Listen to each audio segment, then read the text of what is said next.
Ah, finally, some good Type 1 fashion is what I would actually say if... What is going on, YouTube? Chrono here, and welcome back to the channel. Another week has passed, and it's time again for another update video. If you guys are new here, like I mentioned, I'm Chrono. I primarily cover PSO2 content. Would much appreciate a subscribe as we work our way towards that 10K mark, hopefully by the end of this year. Anyway, let's go ahead and jump into this. So there's a little bit going on this week, not a whole lot. We're really just kind of stalling until next month when things are supposed to get really good, but we'll have to see. Let's pop over to the NGS site and see what articles we have to work with. So like always, we always grab this information directly from the official site in case you don't want to wait on one of us to make a video about it. When I say one of us, I mean, of course, all of the different creators like myself. You can always grab this information yourself directly from the NGS site. That's where I always pull it from. But maybe you've logged into the game, you started playing for the day, you just want something to run in the background. Feel free to let me tell you what you should be paying attention to. So let's start this off with the updates details article. Usually if there are any patch notes, they're going to be right down here. Only seems to be one, which is the trigger added in for Remnants of Ambition. So I would go ahead and make that a part of your purchase list whenever you're buying triggers from the Alliance shop. Ooh, I like this. This actually looks really cool. Surprising the way this looks, actually. What is it supposed to be? Oh, it's Nazin's Big Quiz Part 2. Oh no. Oh, Maple Story XO Part 2. Not looking forward to that next week.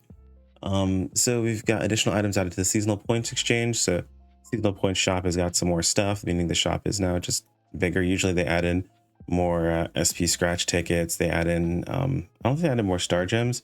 They add in like some form of an item. In this case, it looks like the Rappy Claws and the glide for the umbrella, so that's pretty cool. We also have the trigger quest for Drill Remnants of Ambition. They mentioned that earlier. And Arc's record for Field Race Central Redum. We do have a new scratch, which we'll check out in its own article. They actually show that a little bit better in its own article, but oh geez, they added Banana Boat Swim. Banana Boat was a mistake, but that's really about it. The biggest thing is going to be mostly the scratch this week, along with some boosts that are going on. So the event schedule just shows Premium PSO2 Day on the horizon. Nothing else really too much to worry about. And then of course, Exotic Summer Night, and then Ghost in the Shell is ending after this week. So if you haven't done your Ghost in the Shell scratches and you plan to, make sure to go ahead and get those taken care of. So for the 11th anniversary, we do have some boosts. I'll pop back up here really quick so you guys can see. Starting on 7/19, we're going to pop down to, we've got some scheduled boosts going on. There are some item drop rate boosts that were going on. Actually, they're still going on, it looks like. So item drop preset skill rate plus 110%. We also have now the rare drop rate plus 100% and seasonal points plus 50%. So if you're like me and you haven't been farming seasonal points, now is a good time to go ahead and get that done. So that is increased by 50%, not necessarily doubled, but increased by half. The actual scratch article is here as well. Man, I will say this looks cool here. Like it always looks really good in the concept art. It's kind of funny. This concept art looks really good. This one looks a little less done. Like the shading wasn't done on the backside of this. And then like you actually look at it in game and yeah, that's a little disappointing. There aren't very many of these that I'm super excited about. I mean, I could probably do something with this, but honestly, it's not that great. Like even like this looks great on Type 2. Like this looks super, super good. But then like, yeah, that looks kind of plain and kind of lame, to be honest. I'm surprised. I'm looking forward to seeing what people do with this. The big thing though is Board Idol's pretty good. Banana Boat. Oh jeez, freaking Banana Boat. Yikes. Anyway, we have Premium PSO2 Day on the horizon for those who are unaware.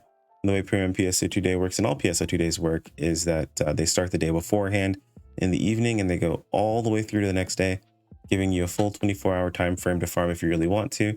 Meaning that you can just, of course, pop your 24-hour boosts on the evening, and then by the next day, you still have your boost up all the way through the day itself.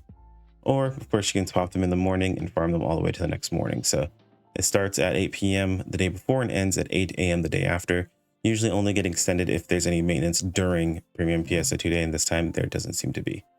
For those of you guys who are premium though, we do get the SG boost and we do get some special scratch tickets. For everyone else, I believe it's just the boost. Even if it's not the boost, people are still farming at this time, so you can at least grab some people to farm with. So it's always a good time to go ahead and get some farming done. Yeah, okay, boost event only for players with active premium set. Okay, I just want to make sure that was the case. I had heard otherwise, and I was like, I don't feel like that's really the case. It's the limited tasks that are available for everyone. That makes more sense. Okay, cool. And of course, in PSO2 base game content blocks, you've got increases to item enhancements, augmentation, enhancement EXP, extra fun, experience, rare drop rate, and gathering fever. Correct. So getting things done in base game, now is a good time to get that taken care of. And then last but not least, we have the headline that has now been announced. It is on the 25th, so it is next Tuesday. We will be covering, as we usually do, on the channel. And they're going to be going over, let's see, the most important thing.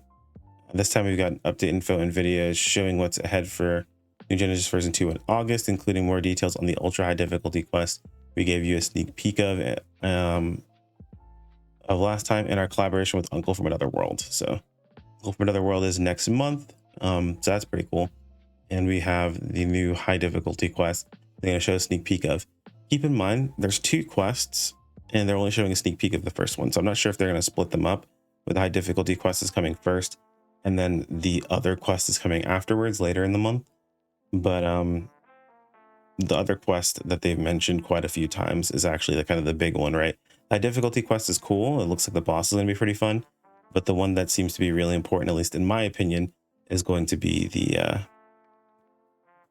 repeatable quest that has, like, you know, RNG elements and things of that sort, where the quest changes each time you go into it. So we'll have to see, and that's what I'm excited to look into. But of course, I like high difficulty stuff as well, so we'll be gearing up to get that taken care of to the best of our abilities.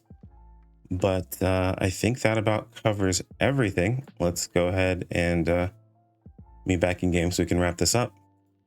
All right, and that is about it, guys. If you have any other questions, feel free to toss it in the comments below.